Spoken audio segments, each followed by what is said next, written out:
siang dan malam, ku pegang beritamu dan ku lakukan. Engkau tahu ya Tuhan, tujuan hidupku hanyalah untuk menyenangkan hati. Haleluya, haleluya, salam. Selamat pagi Bapak Ibu Saudara yang dikasihi dan berkati Tuhan dimanapun saat ini Anda berada. Kembali di pagi hari ini berjumpa dalam program Renungan Pagi Kebenaran Firman Tuhan. Dan di pagi hari ini saya kembali mengajak setiap kita semua untuk mendengarkan akan renungan kebenaran firman Tuhan sebelum kita memulai aktivitas kita di sepanjang hari ini. Untuk itu, untuk mengawali pemberitaan firman Tuhan ini, saya mengajak setiap kita untuk membuka dalam doa. Mari kita berdoa. Bapa di surga, dalam nama Tuhan Yesus Kristus, kami bersyukur kepadamu buat rahmat-Mu, buat anugerah-Mu, buat berkat-Mu di pagi ini Tuhan. Kami bangun pagi menyongsong hari yang baru dengan tubuh yang sehat, dengan jiwa yang kuat, dengan semangat yang baru, dan kami yakin dan percaya Engkau menyediakan setiap kami berkat-berkat-Mu yang selalu baru setiap pagi itu Tuhan. Untuk itu pada saat ini Tuhan, kami merindukan Engkau melawat kami, Engkau berbicara atas setiap kami melalui kebenaran firman-Mu. Urapi kami semua ya Tuhan, sehingga kalau sebentar kami dengarkan firman-Mu, firman-Mu dapat kami pahami dan kami lakukan dalam kehidupan kami, sehingga hidup kami diberkati oleh Tuhan. Untuk itu Bapa, sampaikan firman-Mu, kami semua siap untuk mendengarkan. Hanya demi nama Yesus Kristus Tuhan kami mengucap syukur dan berdoa. Haleluya. Amin, amin, amin. Puji Tuhan. Bapak Ibu sedang kasih Tuhan, terkadang pada saat kita diproses Tuhan atau dibentuk Tuhan, ya, kita seringkali tidak tahu apa yang menjadi rencana dan maksud Tuhan. Sehingga pada saat kita dibentuk melalui kesukaran hidup, melalui kesulitan hidup, melalui apapun itu, entah itu melalui sakit penyakit, melalui masalah rumah tangga, masalah bisnis, keuangan, dan sebagainya, ya. Seringkali kita bertanya-tanya, mengapa hal ini terjadi kepadaku? Namun yang jelas saudara, pada saat kita ini ya hidup sesuai dengan kehendak Tuhan, pada saat kita ini tidak menyimpang ke kanan dan ke kiri, ya, pokoknya kita jalani saja kehidupan ini, ya. Pada saat kita dibentuk Tuhan, pasti Tuhan punya tujuan yang mulia, saudara. Tujuan Tuhan memproses kita, membentuk kita supaya apa? Kita menceritakan akan kemasuran Tuhan. Kita bisa bersaksi tentang Tuhan dalam kehidupan kita pada saat kita sudah selesai dibentuk oleh Tuhan.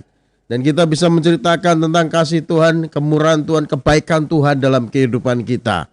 Dan itulah saudaraku yang Tuhan mau untuk kita pahami, untuk kita mengerti. Pada saat kita diproses Tuhan, dibentuk Tuhan, kita mau jalani proses itu dengan baik, kita mau jalani pembentukan itu dengan baik saudaraku. Tanpa ada keluh kesah, tanpa ada persungutan, tanpa ada gerutu dalam kehidupan kita saudara. Karena ada tujuan yang penting yang Tuhan mau nyatakan dalam kehidupan kita, yaitu untuk kita menceritakan atau memasurkan akan perbuatan Tuhan yang dahsyat dalam kehidupan kita. Sebagaimana Tuhan memproses bangsa Israel, Tuhan membentuk bangsa Israel melalui apa? Padang gurun, ya. Bangsa Israel dibawa keluar oleh Tuhan melalui Musa dari tanah perbudakan dengan satu tujuan adalah tanah Kanaan, yaitu tanah yang penuh susu dan madu, artinya tanah yang subur, saudara. Namun untuk menduduki tanah Kanaan itu, saudara, Tuhan tidak membawa bangsa Israel itu melalui jalan yang cepat. Namun Tuhan membawa bangsa Israel itu harus melintasi padang gurun, mutar-mutar di padang gurun selama 40 tahun. Ya, Tuhan memproses, membentuk bangsa Israel. Tujuannya apa? Untuk menjadi saksi bagi bangsa-bangsa lain, saudaraku. Karena bangsa-bangsa lain itu adalah bangsa-bangsa yang tidak menyembah Allah yang benar. Allah yang benar adalah Allah Israel yang disembah oleh nenek moyang mereka, yaitu Allah Abraham, Ishak, dan Yakub, saudaraku. Untuk itu kita akan melihat ya firman Tuhan yang datang kepada Nabi Yesaya di dalam Yesaya 43 ayatnya yang ke-21 katakan seperti ini, saudara. Umat yang telah kubentuk bagiku akan memberitakan kemasyhuranku. Sekali lagi, umat yang telah kubentuk bagiku akan memberitakan kemasyhuranku. Jadi saudara yang kasih Tuhan, tujuan kita diproses Tuhan, tujuan kita dibentuk oleh Tuhan itu untuk apa? Memberitakan kemasyhuran Tuhan. Artinya kita menyaksikan akan kebaikan Tuhan dalam kehidupan kita. Namun pada saat kita mengalami proses, ya, kita harus menyadari saudara, ada tujuan Tuhan yang baik, ada tujuan Tuhan yang mulia pada saat kita dibentuk Tuhan. Kalau kita tidak menyadari, maka seperti bangsa Israel menjalani proses kehidupan dengan mengeluh, menggerutu, bersungut-sungut, menyalahkan keadaan, menyalahkan Musa, bahkan menyalahkan Tuhan, saudara. Karena apa? Kita tidak tahu tujuan Tuhan membentuk, memproses bangsa Israel. Jadi Bapak Ibu Saudara yang kasih Tuhan, bila kita menyadari dan kita mau dibentuk oleh Tuhan, memang seringkali kita maunya itu melihat hasil, ya. Pada saat kita melihat orang bisa hebat, orang bisa sukses, orang bisa terkenal dan sebagainya, kita mau ya seperti orang itu. Ya, kita mau ya mengalami seperti orang itu, tapi tidak mau lihat prosesnya, tidak mau lihat pembentukannya, saudaraku.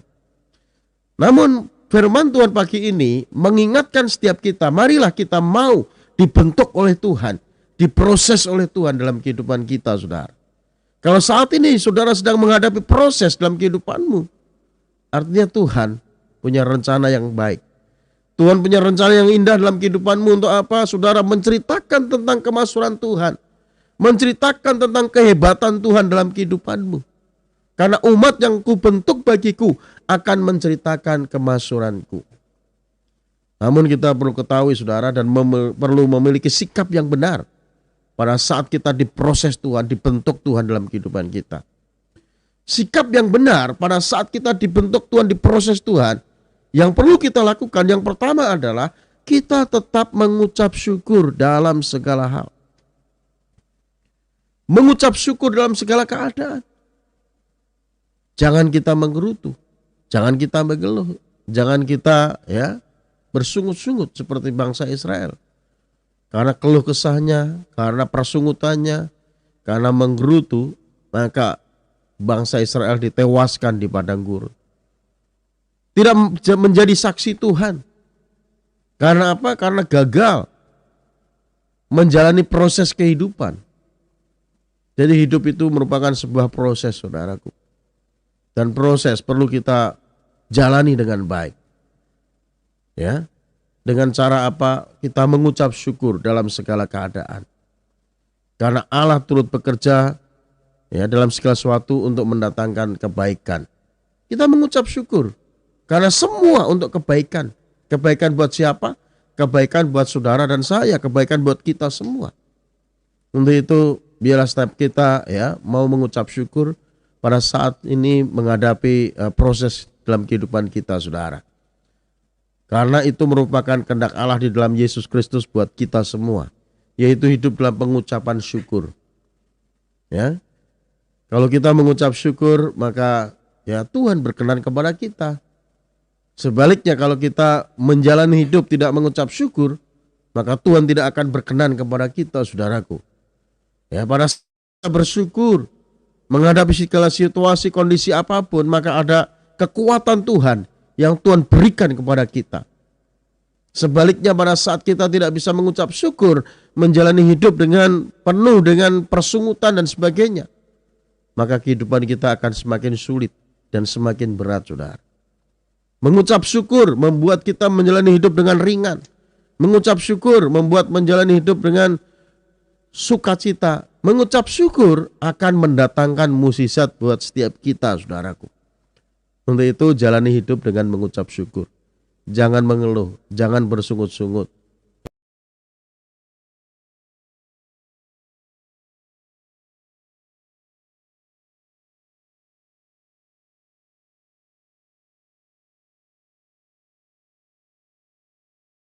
Ya, maaf saudara ya, agak ada gangguan di jaringan. Jadi Bapak Ibu saudara yang kasih Tuhan, yang pertama yang perlu kita lakukan pada saat kita diproses Tuhan, dibentuk Tuhan, mari tetaplah mengucap syukur dalam segala keadaan. Ya, karena mengucap syukur membuat kita mendapatkan semangat, mendapatkan kekuatan yang baru. Dengan mengucap syukur maka kita akan melihat kebaikan Tuhan dinyatakan dalam kehidupan kita. Dengan mengucap syukur maka kita akan melihat mukjizat Tuhan akan terjadi dalam kehidupan kita di tengah proses kehidupan yang kita saat ini alami dan saat ini kita jalani, saudaraku. Untuk itu tetap semangat pada saat ini saudara menjalani hidup, ya. Jangan mengeluh, jangan bersungut-sungut. Dan itu yang pertama. Lalu yang kedua yang perlu kita lakukan pada saat kita dibentuk Tuhan, diproses Tuhan dalam kehidupan kita. Yang kedua, jangan cari jalan pintas. Jangan cari jalan pintas. Tetaplah hidup sesuai dengan firman Tuhan. Supaya kita tetap melihat kuasa Tuhan. Supaya kita tetap melihat kemuliaan Tuhan. Yohanes 1 ayat 14 katakan begini, saudara. Firman itu telah menjadi manusia. Diam di antara kita supaya kita melihat kemuliaannya. Yaitu kemuliaan Bapa yang diberikan kepada anaknya. Supaya kita melihat kemuliaan Tuhan nyata terjadi dalam kehidupan kita. Mari saudara, tetaplah tinggal dalam kebenaran firman Tuhan.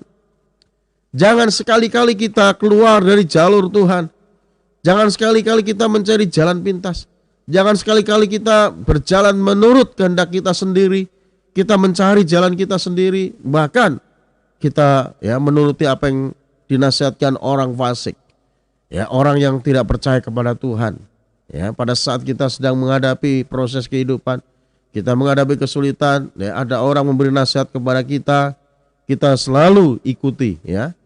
Orang mau nasihatkan kita supaya kita pergi ke dukun, pergi ke paranormal dan sebagainya, kita ikuti. Jangan, saudaraku. Jalan pintas itu bukan jalan dari Tuhan. Jalan pintas itu adalah jalan setan, saudaraku. Ya. Iblis menawarkan jalan pintas. Dan iblis menawarkan jalan pintas kepada Tuhan Yesus juga pada saat Tuhan Yesus sedang berpuasa 40 hari, ya, di padang gurun, ya, sedang diproses sebelum memulai pelayanannya di muka bumi, saudara. Iblis menawarkan jalan pintas, ya. Iblis menawarkan kekayaan dengan cara apa? Jalan pintas. Dan itulah cara iblis, saudaraku. Ya. Namun cara Tuhan memberkati kita itu melalui proses, melalui pembentukan. Tidak ada sesuatu yang kita bisa hasilkan, ya, tanpa proses, tanpa pembentukan, saudaraku. Sekali lagi, hati-hati dengan jalan pintas. Jalan pintas itu bukan jalan Tuhan. Orang ingin cepat kaya memakai jalan pintas, ya, korupsi. Ya, orang ingin cepat kaya dengan cara apa? Pergi ke dukun, pergi ke Gunung Kawi, menyembah sesuatu yang bukan Tuhan. Hati-hati, saudaraku. Jangan kita memakai jalan pintas. Tetaplah sesuai dengan jalur Tuhan, yaitu sesuai dengan kebenaran firman Tuhan. Dalam kita menjalani hidup pada saat kita dibentuk Tuhan, diproses Tuhan. Karena Tuhan punya rencana yang indah bagi saudara dan saya. Untuk itu Bapak Ibu saudara yang kasih Tuhan, ya, biarlah setiap kita mau dibentuk oleh Tuhan. Dan pada saat kita dibentuk oleh Tuhan, kita harus memiliki sikap yang benar. Supaya apa? Supaya kita bisa memasyurkan Tuhan, memuliakan nama Tuhan. Yang pertama adalah mengucap syukur dalam segala hal. Lalu yang kedua, jangan mencari jalan pintas. Tetaplah hidup sesuai dengan kebenaran firman Tuhan. Maka kita akan melihat kemuliaan Tuhan. Kita akan melihat berkat Tuhan. Kita akan melihat kemenangan dari Tuhan. Sehingga kita bisa menjadi saksi Tuhan dimanapun Tuhan tempatkan. Dan tentunya nama Tuhan saja yang dipermuliakan melalui kehidupan kita.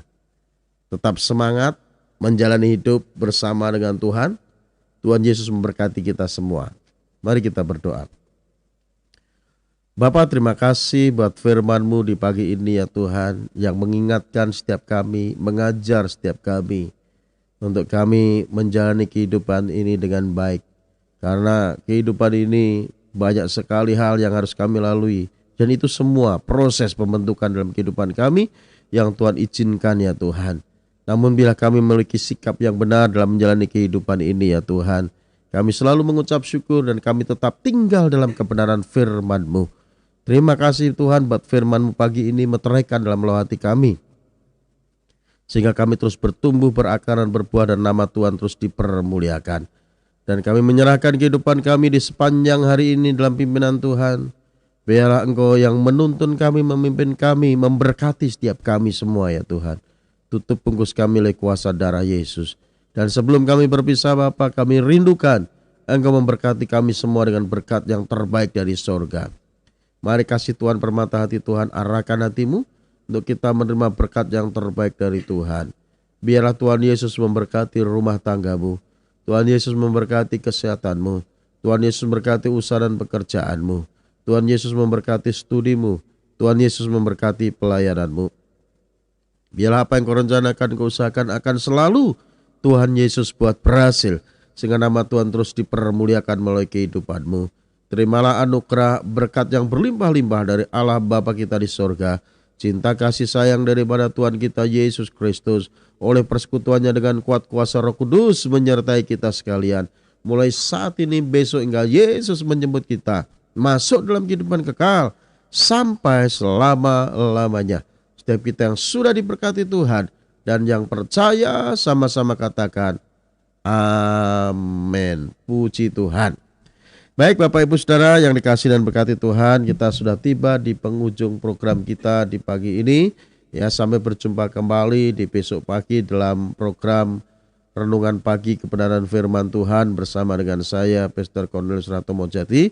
Dan jangan lupa video ini bisa dibagikan kepada teman-teman saudara, kepada kerabat saudara melalui media sosial, melalui WhatsApp, Facebook, ya, Instagram dan sebagainya, supaya renungan firman Tuhan setiap pagi ini menguatkan dan memberkati kita semua. Puji Tuhan.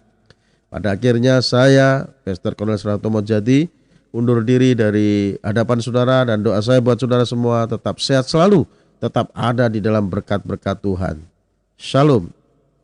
Renungkan firman-Mu, siap